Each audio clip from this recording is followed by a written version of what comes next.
Pemerintah Kota Makassar meminta pendampingan dari aparat penegak hukum atau APH dalam melaksanakan proyek-proyek strategis yang akan dilaksanakan tahun 2023 ini.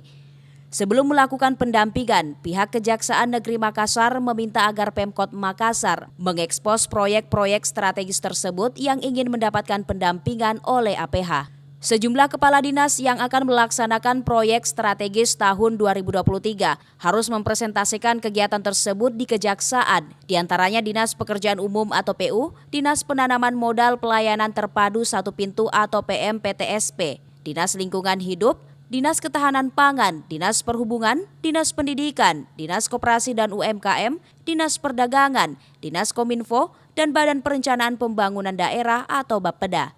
Wali Kota Makassar Muhammad Ramdan Pomanto mengatakan, Pemkot Makassar memang meminta pendampingan APH untuk pelaksanaan sejumlah proyek strategis yang akan dibangun dan dilaksanakan tahun ini.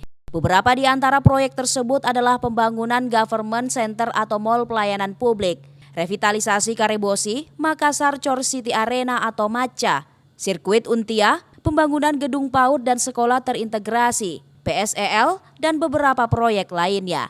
Jadi ada dua hal. Pertama, proyek strategis daerah. Kalau itu ditetapkan, tapi tentunya kan saya minta diekspos. Apa itu proyek strategisnya? Gimana strategisnya?